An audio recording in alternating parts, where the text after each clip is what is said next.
এদিকে ২৬-এর আগে পাখির চোখ ভবানীপুরে মমতার কেন্দ্রে আজ সম্মেলন গেরুয়া শিবিরের। বিজেপি পন্থী বুদ্ধিজীবীদের নিয়ে কর্মসূচির ডাক সুনীল বানসালের।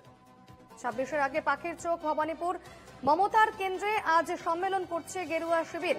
বিজেপি পন্থী বুদ্ধিজীবীদের নিয়ে সম্মেলনের ডাক এবং এই সম্মেলনে থাকবেন বিজেপির কেন্দ্রীয় পর্যবেক্ষক সুনীল বানসাল। ভবানীপুর কেন্দ্র মমতার গড় বলে পরিচিত এবং ২৬-এর আগে রীতিমতো পাখির চোখ করেছে বিজেপি এই ভবানীপুর কেন্দ্রকে। মমতার কেন্দ্রেই আজ সম্মেলনের ডাক দিয়েছে গেরুয়া শিবির।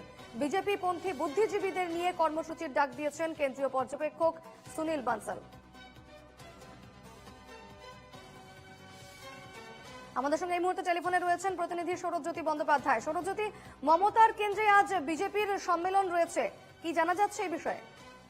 দেখো, গতকালই যে সিদ্ধান্ত নেওয়া হয়েছে, সুনীল বানসাল বিজেপির কেন্দ্রীয় সাধারণ সম্পাদক, তিনি এই মুহূর্তে বাংলার অবজারভার রাজ্য বিজেপি নেতৃত্বে। সেক্ষেত্রে এক দেশ এক vote, one nation one election, সেই বিষয় নিয়ে কিন্তু জনমত তৈরির কাজ, সার্ভে, তার কাজ কিন্তু দেশ জুড়ে শুরু হয়েছে। এবং কেন্দ্রীয় নির্দেশ অনুযায়ী 2026-এর বিধানসভার আগেই পশ্চিমবঙ্গের মানুষ এক দেশ এক ভোটকে নিয়ে কি ভাবছেন, সেই কাজ তারা শুরু করতে চাইছেন। দুদিন আগেই জিতিন প্রসাদ কেন্দ্রীয় মন্ত্রী, তিনি হাওড়ার শিবপুরে আনুষ্ঠানিকভাবে এই সভার সূচনা করে দিয়ে গিয়েছেন। বিভিন্ন বয়সের, বিভিন্ন পেশার, বিভিন্ন স্তরের মানুষের কাছে তারা যাচ্ছেন, জনমত আদায় করছেন। ঠিক তেমনি আজকে মমতা বন্দ্যোপাধ্যায়ের গড় ভবানীপুর বিধানসভা, সেখানে সুনীল বানসাল তিনি যাবেন, সঙ্গে রাজ্য বিজেপি নেতারাও থাকবেন। তারা সেখানে গিয়ে বুদ্ধিজীবীদের নিয়ে সম্মেলন করবেন। এক দেশ এক ভোট শুরু হলে কোন কোন ক্ষেত্রে সুবিধা রয়েছে সেই বিষয় নিয়ে তারা পক্ষে প্রচার করবেন।